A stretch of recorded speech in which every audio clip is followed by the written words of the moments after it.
I was going to say that SEO with Fat Joe is as peaceful as this, but then the birds are all having fights. Did you know that Google personalizes many searches by city and Also Asked is the only tool to access live People Also Ask data at city level? Try for free at alsoasked.com. Tired of SEO guesswork? Quadra's AI agent goes deeper to uncover high-impact optimizations and completes hours of SEO in minutes. Get started now.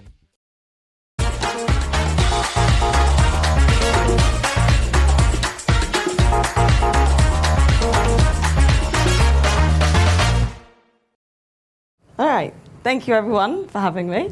I'm very excited to be here. But I have a question for you all. Have you ever had something fall apart so badly that you thought there was no coming back? Can I get a hands up? Okay, so pretty much everyone here. That's exactly how I felt in March 2020 when I did not believe that the pandemic was going to be a thing. I was already 2 years behind everyone else that were my age. And so I had this immense pressure that I felt like, oh, I need to make it somehow. So when the pandemic hit and I was getting so many rejection emails by jobs I was actually qualified for, I felt hopeless. On top of that, I was studying economics and accounting, which from the introduction, you know that I don't do that now. So during the pandemic, I decided it's time to go all in learning how to code. And now we see I'm an award-winning software engineer, and obviously the founder of She Bites Back. And I want to say that I had to fail my way to get here. From going from being very anxious, very uncertain, and not being totally sure on how I'd actually successfully make this transition, I'm now doing things I would never have imagined to be doing. Speaking on stages like this, there was no way I thought this was going to happen. Hosting events, and actually being active on LinkedIn like my career advisor told me to be. But I want to say that this didn't happen by accident. When you're going through situations where you're actively putting yourself at risk of failing, especially publicly, you don't need to be fearless. You need to be brave. And so today I'll be walking through my 5-step brave framework so that we can all be that little bit braver and embrace failures, but always use that as learning lessons so we can bounce back even stronger. So of course, the first step is about what's holding you back from truly being bold.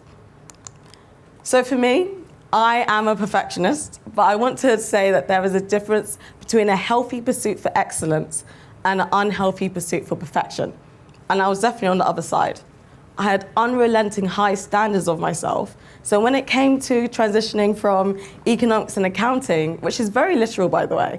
So when you're doing mathematics, there's no, oh, it could be this, it could be that. And so when it came to transitioning into the world of tech, it was overwhelming. I had to have so much experience. When it comes to finance, you don't have a project list of all the accounts that you've balanced to show that you're worthy of being an accountant. But with software engineering, it felt like the opposite was the case. I had to prove I had the skill before I landed the role. And Brené Brown describes it perfectly. She describes perfectionism as an unhealthy and addictive belief system that fuels this primary thought, which is if I look perfect and do everything perfectly, I can avoid or minimize the painful feelings of blame, judgment, and shame. When she said this, I just felt like she could see into me. She actually unlocked a thought that I didn't realize that I had. I didn't realize that the reality was I was trying to block out all of these painful feelings. I'm a happy-go-lucky girl. So I really enjoy feeling good, doing good things. So when it comes to these negative feelings, like we said before, I'm an avoidant. But then my question to you is, who do you become when you fail? I'm going to give 4 different archetypes that you may relate to, because this is me at the top of my game. Like, it's hard, like everyone can do this. But this is also me when things go wrong, which is inevitable, as you probably will have imagined by whenever you message developers and saying, this is wrong, there's a bug in this doesn't work anymore. So, the first archetype, obviously, the perfectionist. We normally think that failure means that we're not ready or good enough. The people pleaser. We think failing may make others lose confidence in you or respect for you. The comparer. We spoke about doom scrolling beforehand. So when we're on, for example, LinkedIn, we see, I'm so happy to announce that, you know. Rationally, we can all say today, now that we're not doom scrolling, social media isn't realistic. It's a combination of people's highlight reels. But when we're on there, live, looking at other people's successes, we can compare our lowest moments to people's highest moments, which isn't quite fair. And the quitter. You believe that failure means that you should just give up. So being bold is all about knowing where we're at when we have that setback. And the second part is all about resilience, because we can always bounce back from any setback that we have. But the reality is, this is actually me when things go wrong. I love taking a good nap. I just need to chill out. Remember, I said I was an avoidant. So I just need to take a breather. When it comes to resilience, there was often a common theme I kept hearing, almost that, oh, it didn't happen, don't worry about it. But it can really affect you, and it affected my self-confidence a lot. And I realized that I didn't need to stop myself from feeling it. I actually needed to embrace that feeling. You need to feel it to hear it. And that's exactly the advice I was not getting from my peers. Oh, don't worry about it, just bounce back stronger. But I was feeling it. And studies actually show that people who ruminate a bit over their losses actually actively tend to want to avoid to make that mistake again. So they're much more likely to correct their mistakes in the future. And detaching failure from your identity. So when I was going through this process of learning how to code and put myself out there for these interviews, and some of them were shockingly bad, like TV comedy worthy, terrible interview. I actually was convinced that one of my interviews was recorded and under a presentation of what not to do in an interview. It was horrendous. I wouldn't even want to look at it back now. But I kept calling myself a failure. I'm a loser, I am a failure. But failure is something that you experience. It's not something that you are. And the more that we tell ourselves that we're failures, all these negative labels that we attach ourselves, the worse that we'll feel, and we get stuck. That's the reality. And I just felt so stuck. And I was going back to my bed, just feeling like, oh my goodness, how am I meant to power on and do this? And the reality is, as we saw before, there are so many methods that we can lean into when we need to be a bit more resilient. Do you need to call someone? Do you need to write it out in a journal? Do you need to go on a walk? You can journal, you can meditate. There's all these things. And now I have a document journal of things that I do when I feel absolutely rubbish about myself. One of which is going to the park and feeding the ducks. I don't know what it is about geese. I think it's their survival instincts. I just love it so much. So I love to feed the ducks, and it just calms me down when I just feel like I'm failing at life. And the third part of the Brave is all about action. And this is my favorite part. You're not going to bounce back necessarily within 2 minutes of failing, depending on what your failure is, right? Whether it's a job interview, whether you messed up on stage, whether you said a slightly inappropriate joke by accident, whoops. What is the next action that we can take here? But this is my favorite quote when it comes to action, which is, don't be upset by the results you didn't get from the work you didn't do. So even when I was doom scrolling, seeing, it felt like everyone had these sexy stories of, I learned how to code in 3 months and now I'm getting 6 figures, which I'm not getting, by the way. But at the time, I felt like, oh my goodness, I need to have a sexy story. And mine wasn't that. And also the reality was, I wasn't doing everything that I could have to make that transition into the role. So I'm seeing people on Twitter, they were doing these blogs, doing these virtual webinars, they were making all these projects. And I was like more of a lurker than a doer. So I would do my cheeky, little 4 hours, maybe every 3 days. And every time I had my 4-hour stints, I felt like, yeah, like we do this all the time. But the reality is, it was just a 4-hour stint. And I wasn't being honest with the amount of effort that I was pouring into it. But here are just a few more tips, especially when we have a setback. So whether it's a bad interview, and again, any of the examples, lean into and recognize your strengths. If you're an all-nothing thinker, like I am, you may have black and white thinking. So you may think sometimes that you're all bad or you're all good. And if you're in your state of feeling like an absolute loser, you feel like maybe I have no strengths, but you do. Everyone has strengths that you can lean in on, and just remember that you're not absolutely useless just because you failed, and that you have proven beforehand in your life that you have been able to fail and bounce back from it. Everyone has. Who's failed at something before? Hands up. Who's recovered from it? Exactly. And you lean into that proof that you've done it before in some capacity and you can always apply it to something else.